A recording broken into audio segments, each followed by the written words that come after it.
Hello friends, welcome to Sathya சமையல். இன்றைக்கி நம்ம சத்யா சமையலில் நல்லா டேஸ்டான கத்திரிக்காய் சட்னி எப்படி அரைக்கிறது அப்படின்னு பார்க்கலாங்க. இந்த கத்திரிக்காய் சட்னி வந்து இட்லி, தோசை, சாதம் எல்லாத்துக்குமே ரொம்ப ரொம்ப சூப்பராக இருக்கும். நீங்கள் ஃபஸ்ட் டைம் நம்ம சேனலை பார்க்குறீங்கன்னா மறக்காமல் சப்ஸ்கிரைப் பண்ணிவிட்டு பாருங்கள். இப்போ நம்ம வீடியோவுக்கு போகலாம். கடாயில் 1 ஸ்பூன் அளவுக்கு நல்லெண்ணெய் சேர்த்துக்கலாம். எண்ணெய் சூடானதுக்கப்புறமா 2 மிளகாய் வத்தல் நல்லா கீறி 2 பச்சை மிளகாய் சேர்த்துக்கோங்க. கீராமல் சேர்த்துனீங்க அப்படின்னா பச்சை மிளகாய் வந்து வெடிக்கும். கொஞ்சம் கவனமாகவே வறுத்து விட்டுக்கோங்க.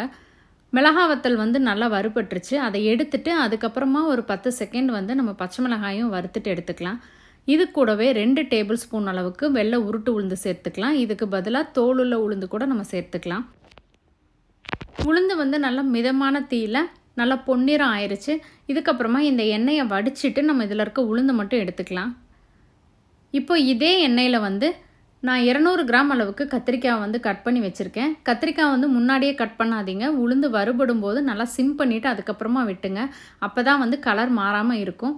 கத்திரிக்காவை சேர்த்துட்டு நல்லா வதக்கி விட்டுக்கலாம். கத்திரிக்காய் வந்து சீக்கிரமாகவே வதங்கிடும்.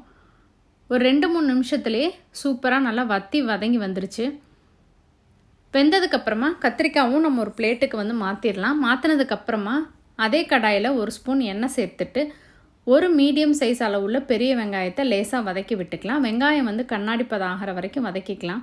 வெங்காயம் வந்து இந்த அளவுக்கு வதங்கினதுக்கப்புறமா ஒரு மீடியம் சைஸ் அளவுள்ள தக்காளி பழம் 2 வதங்கறக்காக தேவையான அளவுக்கு உப்பு சேர்த்து நம்ம வந்து வதக்கி விட்டுக்கலாம். இப்போ வந்து தக்காளி நல்லாவே வதங்கி வந்துருச்சு. இப்போ சட்னிக்கு தேவையான அளவுக்கு புளி சேர்த்துக்கலாம். தக்காளி வந்து நல்லா புளிப்புள்ள தக்காளினா புளியினுடைய அளவு வந்து கொஞ்சம் குறைச்சிக்கோங்க. 1/4 கப் அளவுக்கு தேங்காய் துருவல், ஃப்ரெஷ்ஷான கொத்தமல்லி, கருவேப்பிலை இதெல்லாமே சேர்த்துட்டு நல்லா ஒரு வாட்டி கலந்துட்டு ஸ்டவ்வை வந்து ஆஃப் பண்ணிடுங்க. எல்லா பொருளுமே நல்லா ஆறுனதுக்கப்புறமா மிக்ஸி ஜாரில் முதல்ல வந்து நம்ம வறுத்து வச்சுருந்த உளுந்து, அதுக்கப்புறமா மிளகாய் வத்தல் 2யுமே சேர்த்து கொஞ்சம் பொடிச்சு எடுத்துக்கலாம். இந்தளவுக்கு பொடிச்சு எடுத்ததுக்கப்புறமா நம்ம வதக்கி வச்சுருந்த பச்சை மிளகாய், கத்திரிக்காய், தக்காளி, வெங்காயம், தேங்காய் எல்லாத்தையுமே சேர்த்து தேவையான அளவுக்கு தண்ணி விட்டு அரைச்சிக்கலாம். இதில் 1/4 ஸ்பூன் அளவுக்கு பெருங்காயத்தூளும் சேர்த்துருக்கேன். சூப்பராக நம்மளுடைய சட்னி வந்து அரைச்சாச்சு. இப்போ நம்ம சட்னிக்கு வந்து தாளிப்பு கொடுத்துடலாம். எண்ணெயில் வந்து கடுகு, அதுக்கப்புறமா கருவேப்பிலை மட்டும் சேர்த்து நான் இந்த தாளிப்பை வந்து சட்னியில் சேர்த்துட்றேன். சூப்பரான நல்ல டேஸ்டான கத்திரிக்காய் சட்னி சுலபமாக நமக்கு தயாராகிடுச்சு.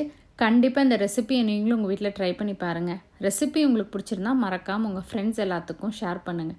லைக் பண்ணுங்கள், கமெண்ட் பண்ணுங்கள். சுவை இருந்திட சுவைத்து பாருங்கள். தேங்க்யூ.